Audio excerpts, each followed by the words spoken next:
Hello friends, welcome back to this channel. दोस्तों, इस video में हम सिंटेक्स इंडस्ट्रीज लिमिटेड के लिए कुछ बातचीत करेंगे।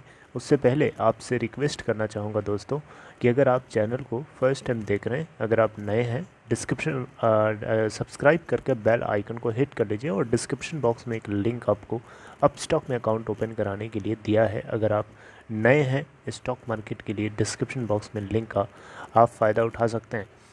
दोस्तों, सिंटेक्स इंडस्ट्रीज़ की अगर हम बात करें तो इसमें दो इंडस्ट्रीज़ हैं। सिंटेक्स एक प्लास्टिक से जुड़ी हुई कंपनी है इनकी, और ये सिंटेक्स इंडस्ट्रीज़ है, ये कॉटन और फैब्रिक से जुड़ी हुई कंपनी है। इसको लेकर के क्या डेवलपमेंट चल रहा है, ऐसा क्या चल रहा है इसके साथ कि ये आप देख सकते हैं इसके अंदर इतनी ज़्यादा तेज़ी बनी हुई है। दोस्तों, इसके पीछे की वजह क्या है, इसके पीछे का कारण क्या है, वो आपको जानना बहुत ज़रूरी है और आई थिंक आपको पता भी होगा। दोस्तों, लास्ट ट्रेडिंग सेशन में अगर हम देखें तो कल मंडे को ये 8.85 के ऊपर ओपन हुआ, जो कि इससे पहले वाले दिन 8.45 के कंपैरेटिवली 40 पैसे की गैप अप ओपनिंग हुई और 8.75 का लो बनाता है, जो कि इसका लोअर सर्किट बैंड नहीं लगा था। लोअर सर्किट बैंड 8.05 का लगा था, लेकिन इसके बावजूद भी आप देख सकते हैं लो नहीं बनाता है 8.75, फिर हाई वापस 8.85 का बन जाता है। और बहुत से लोग इसके अंदर चाहते हैं कि बने रहें, क्योंकि उनको पता है कि एक बहुत बड़ी मसालेदार इसके अंदर खबर हो सकती है आने वाले टाइम में।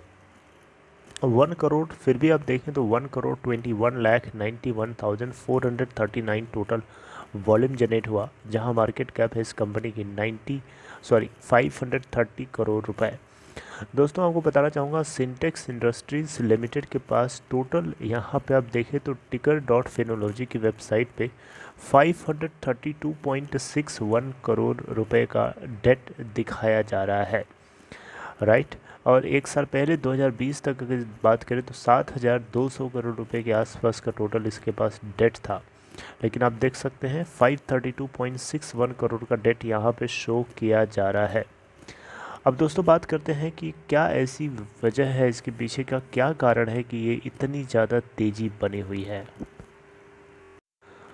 दोस्तों, सिंटेक्स इंडस्ट्रीज़ एक समय पे एक बहुत ही लेजेंडरी कंपनी हुआ करती थी, आज इंसॉल्वेंसी प्रोसेस से गुजर रही है, राइट।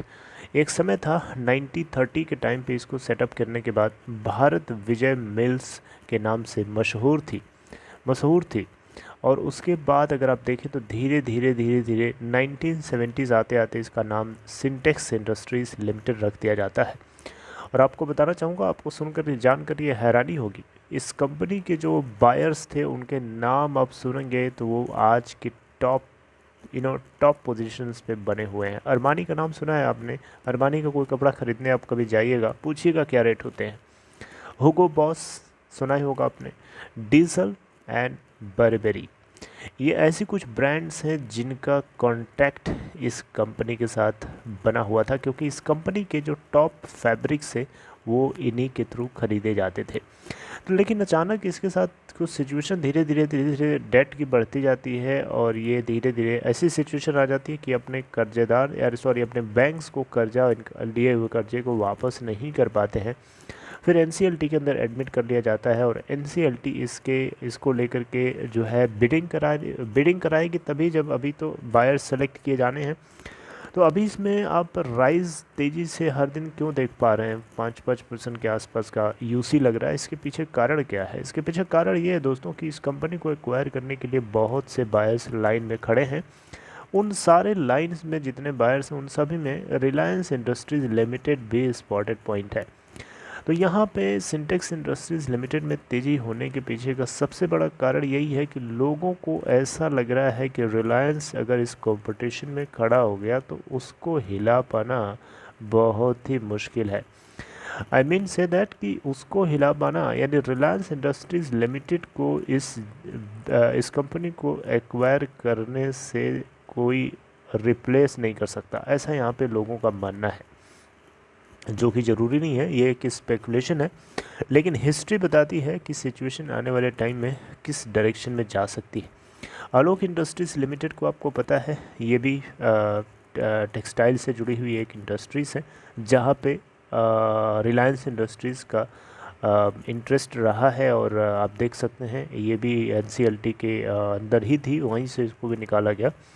तो ऐसा यहाँ पे लोगों को लगता है कि सिंटेक्स इंडस्ट्रीज़ लिमिटेड जो है रिलायंस इंडस्ट्रीज़ लिमिटेड के आई को कैच करना चाहती है, और कर भी सकती है, राइट। क्योंकि आपको पता है कि रिलायंस इंडस्ट्रीज़ लिमिटेड का जो कोर बिजनेस रहा है स्टार्टिंग से, अगर आप देखें पीछे हिस्ट्री में जाके, तो कपड़े से जुड़ा हुआ उद्योग है इनका, यानी टेक्सटाइल इंडस्ट्रीज से ही इनकी बुनियाद आज बनी हुई है, यानी बैकबोन है एक तरीके से, तो देख सकते हैं। और शायद ये बैकबोन होना ही इंटेक्स इंडस्ट्रीज़ लिमिटेड के अंदर लोगों का इंटरेस्ट बढ़ा देता है कि रिलायंस इंडस्ट्रीज़ लिमिटेड अगर यहाँ पे आ रही है तो कुछ न कुछ उसके पीछे की एक स्ट्रेटजिक कोई कारण ज़रूर होगा। तो बिज़नेस स्टैंडर्ड की एक रिपोर्ट के जरिए बताया गया सब कुछ। मैंने कुछ कुछ पॉइंट्स आप लोगों के साथ डिस्कस किए। अगर आपको ये कंटेंट अच्छा लगा हो, लाइक शेयर कर सकते हैं। बाकी अपना ख्याल रखिए। सिंटेक्स इंडस्ट्रीज़ लिमिटेड को लेकर के हमारी कन्वर्सेशन चलती रहेगी। Take care.